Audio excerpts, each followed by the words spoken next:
বাড়ির দরজার সামনে হঠাৎ এসে থামলো নতুন একটি গাড়ি। কোথাও কেউ নেই, নেই কোনো ড্রাইভার, জানালায় নেই কোনো মুখ।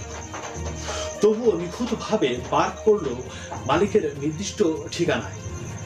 বাস্তবে এমনই দৃষ্টান্ত রাখলো ইলন মাস্কের টেসলা গাড়ি। থাকছে বিস্তারিত।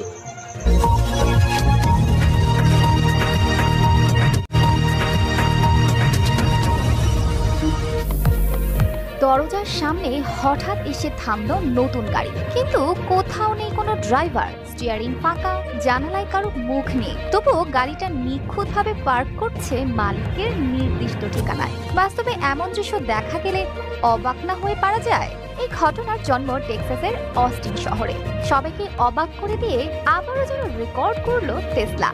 গিগা ফ্যাক্টরির গ্যারেজ থেকে ঝকঝকে টেসলা মডেল ওয়াই বেরিয়ে এলো। পেছনের সিটে কেবল ক্যামেরা, সামনের সিট পুরো ফাঁকা, কেউ নেই গাড়ির ভেতরে। তবুও গাড়িটি আপন মনে নীরবে পুরো যাত্রা শুরু করলো। সামনে হাইওয়ে, ব্যস্ত মোড়, লাল সবুজ ট্রাফিক সিগন্যাল, কিন্তু কোনো বাধাই যেন তাকে দমাতে পারছিল না। শাইনি চুলে এখন হবে সব হেয়ারস্টাইল। সিল্কোর দ্বিগুণ শাইনি চুল প্রতিদিন। গাড়িটি প্রায় 30 মিনিটের রাস্তা পাড়ি দিল। মাঝে মাঝে থামলো সিগন্যালে, বাঁক নিল সঠিক সময়, আবার কখনো অন্য গাড়ির গতি বুঝে নিজের গতি কমালো বাড়ালো। ভিডিওতে স্পষ্ট প্রযুক্তির সংবেদনশীলতা আর আত্মবিশ্বাস সবটাই চোখে পড়ার মতো। আর শেষে মালিকের বাড়ির নিচে গিয়ে নিখুঁতভাবে নিজেই পার্ক করলো টেসলা মডেল ওয়াই। এই অনন্য মুহূর্ত ক্যামেরাবন্দি হয়ে পৌঁছালো সোশ্যাল মিডিয়ায়। টেসলার প্রধান ইলন মাস্ক এক্সে ভিডিওটি শেয়ার করলেন। ক্যাপশনে মাত্র একটাই শব্দ, কাপো। মাস্ক দাবি করলেন ইতিহাসে এই প্রথম কোনো গাড়ি একেবারে স্বয়ংক্রিয়ভাবে মানুষের ছোঁয়া ছাড়াই পাবলিক হাইওয়েতে নির্দিষ্ট গন্তব্যে পৌঁছেছে। এমনকি কোনো রিমোট অপারেটরও ছিল না।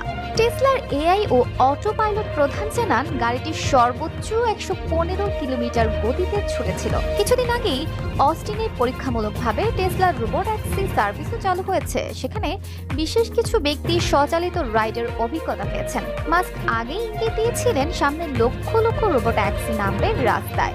সাথে অপটিমাস নামে হিউম্যানয়েড রোবট তৈরির কথাও ভাবছেন তারা। তবে এখনো নিয়মিত এই ধরনের ডেলিভারি হবে কিনা টেসলা নিশ্চিত করেনি, কিন্তু এতেই গাড়ি শিল্পের এক নতুন দিনের সূচনা হয়ে গেছে। উত্তর আমেরিকা ও ইউরোপে যখন বৈদ্যুতিক গাড়ির চাহিদা কিছুটা কমছে, তখন এইরকম টেকনোলজি হয়তো টেসলার ভবিষ্যৎ এগিয়ে নেওয়ার আসল চাবিকাঠি হয়ে উঠবে।